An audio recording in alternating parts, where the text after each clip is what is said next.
The Girl on the Mountain. The Girl on the Mountain. It says The Girl on the Mountain. That's exactly what it is about. The Girl on the Mountain. And this movie, there's only going to be a very small percent like that that's going to like this movie. And I'll tell you why. Because haunted by a family tragedy, I'm going to read you the plot synopsis and I'll explain to you why I liked it. But I'm going to tell you that a lot of y'all are going to like this movie. Haunted by a family tragedy, reclusive backwoodsman gets a shot at redemption when he crosses paths with a girl being stalked by her sadistic family. This is a suspense drama action. It came out in 2022 and it's 94 minutes long. And I give it 4 stars. But here's the thing. This guy, he's the guy that does the orchestra sympathy thing, and he does a little thing like this, and he knows all about music. But he had this little girl, man, that got hit by a car. And she was on a cell phone trying to call him to let him know she needs a ride home. But he was too busy, in that sympathy that he wouldn't answer his phone. And he tried, he looked at his phone. And she called her mom, and her mom was like, "Where's your dad?" And so she decided to walk home. Just before she almost got home, she was looking down at her phone, and this guy was coming home. This guy was driving his car, and he was looking on his phone, and he hit her and killed her. So this guy, he's on this mountain out in the wilderness. You can tell he's been out there for a while, and he's been trying to commit suicide because not only did he lose his little girl, but his wife took that death so hard that she blamed him because he wouldn't take time out to answer that phone. He was so in love with his his orchestra sympathy thing. Sympathy, you call it, where you do that. You know how they do all that stuff there. All that, So he didn't want to answer the phone. But I was like, damn, dude, why would she call you when you were in the middle of the office? And where was the wife at in all this time? That's what I'm saying to myself. There's a lot of questions that you're going to be asking yourself.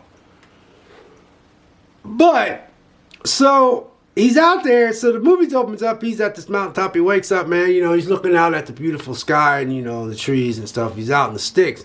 So he's got this one bullet. He's going to take his life. So he puts it up to his chin and he can't do it. And he starts bawling and he puts the bullet back in his thing. Then he goes to his little camp, because that's his ultimate goal is to take his life. So, he's fishing. He got his little camp. He's living off the grid, really. And so there's... like maybe, I don't know, 6-7 miles away, there's this little area where these people live, and this guy is beating up this woman, and this little girl stabs him in the stomach, but she can't talk. So she takes off, the mom and her takes off and runs, so he's running after him and stuff, and so the mom picks her up and takes her off and starts running, because he's very abusive, big guy. And she puts him down and she's like, you just need to run. And she couldn't talk. She said, no. But the girl ended up talking though. And she goes, you need to run because mama can't carry you no more. And he's going to catch us both. So she was trying to make sure her little girl got away. So when she's looking at her mom, this guy shoots her in the back of the head and kills her. Or shoots her in the back and kills her. And she's just standing there. And then she takes off and runs. Well, then he gets his brothers and his uncle and a couple others to start hunting this girl down. So, she's out in the wilderness. She just lost her mom. I guess this must be her stepdad or something. Big Al is his name. And then she's out in the wilderness. And then this guy that lost his family a while back, he's trying to commit suicide this whole time. He just ain't had enough, he ain't had enough. He couldn't muster up putting that gun to his, because he's putting a rifle. He kept doing this, but he runs into her.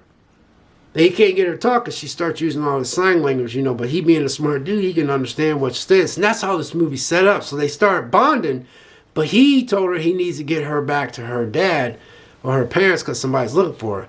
And then she finally convinced him that she's being chased.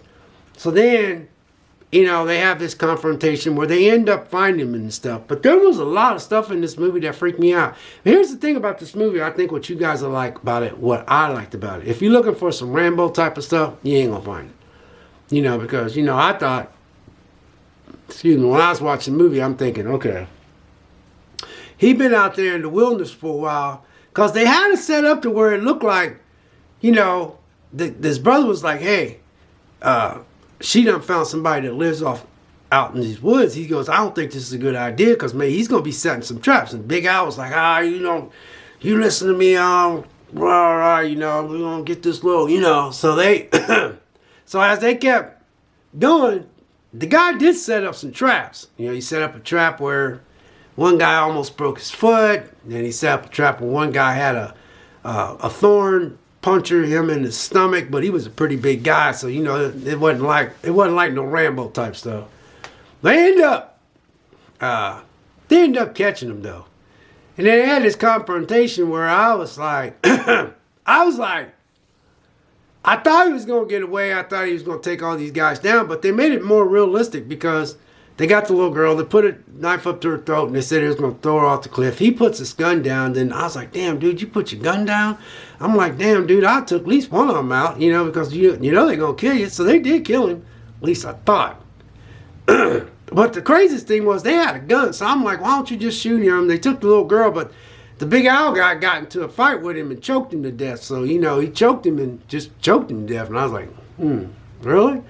So he picks up the little girl. Big Al thinks, this guy named Big Al, he thinks that girl's dead. That guy's dead because he choked him to death. I'm like, you guys had a knife and you had a gun. Most killers they don't do that. So I'm like, but it took me a little out, right? So anyway, they take her to the truck that they parked way back because they had to go through all these woods to catch this girl and find this guy that had this girl. Because, they both lost somebody. So they both she's running away from them because they know that she knows that this guy killed her mom. She knows it. That's why he's chasing that little girl. And then the guy that was helping her, he lost this little girl due to the fact that his negligence of not answering the phone. And I don't know what his wife was doing because he was calling her mom. She was calling her, maybe her mom was working somewhere or something like that. But the little girl wanted to get a ride home. And then she gets hit by a car. So they both blame themselves because his wife committed suicide because she blamed him. She couldn't take the daughter's death. So she committed suicide. So she died. So he's dealing with his daughter getting hit by a car and dying because he wasn't there for her. And then he, after the funeral, a few weeks later, his wife commits suicide. So it's pretty, if you can get into that part of the movie, it's very good. That's the part that I got, because when he wakes up, to sum this up, he wakes up and he didn't die and it's raining and the rain wakes him up and Big Al thought he killed him. And I still said, I don't know why they didn't stab you or shoot you and just leave you up there, but I don't know. I was saying that to myself. But anyway, he wakes up in the dark and the rain's hitting him, and then it shows them carrying the little girl towards the truck, and then she's looking back in the back, and it shows him coming out of the dark going like this.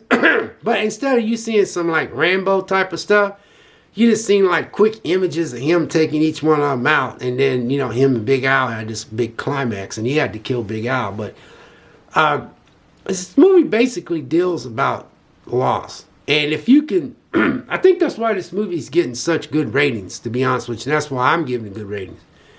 Because now let's just say, for instance, if Sylvester Stallone would have played this role, you'd have had some ass kicking and some serious. I'm just going to be honest with you, you had some serious ass kicking. But this guy didn't do no Rambo type stuff. But I'm telling you what, Sylvester Stallone would have been in this movie. I'm just letting y'all know it wouldn't have been nothing like this.